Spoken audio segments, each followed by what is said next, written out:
Alright, this is how you survive the deep desert as a solo player in Dune Awakening. Alright, the first thing you're going to want to do is move base locations. I actually picked this base and built it into this little cave here, and it's right next to the map border on the north side. And by living so close to the edge, not only will it save you travel time to the deep desert, but you can also cheat by not having to travel across the map to get resources. So let's say I needed crystals. Instead of coming in here, I would just fly around this side of the map, come back in over here, and bam, I'm right there at the gap to start harvesting crystals. Now, every week you want to fly around the deep desert and find out where the sterbidium and the titanium ore is. That's the most important thing you're going to need. And for me this week, it's on I-9. Now, once you find this area on your map, you're going to want to set up a mining base. And in this base, you'll basically transport out water and you'll harvest the titanium at this location, meaning that you can actually carry more back, meaning less risk of being ambushed by doing multiple runs. It's also huge to have a base out here when it comes to gathering spice, because that way, instead of having to fly all the way out to the wall,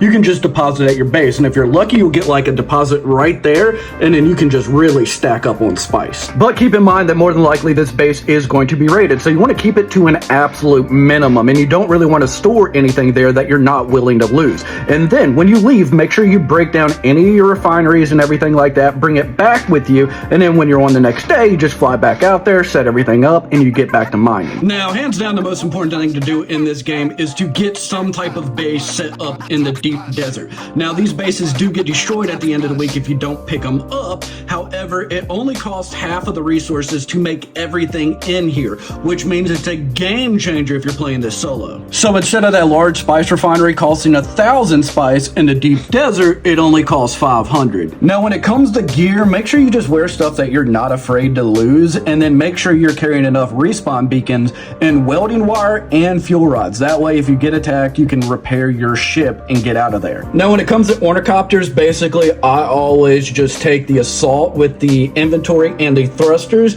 and then I carry a little Mark IV scout with the tool right here. That way, if something happens to this and it's damaged and I can't get it back, I still have a way to get home. And if you are attacked, make sure you land before you're taken out in the deep desert so you don't get eaten by the worm and you can actually recover your wreck. And that's pretty much it. When you're out there, try to avoid any other players. If you're at the spice blooms, make sure that you're playing friendly, gather as much spice as you can, and get out of there as fast as you can. I mean, you will more than likely get taken out in the deep desert, but make no mistake about it, it might take a little bit longer, but you can 100% get the end game in Dune Awakening alone.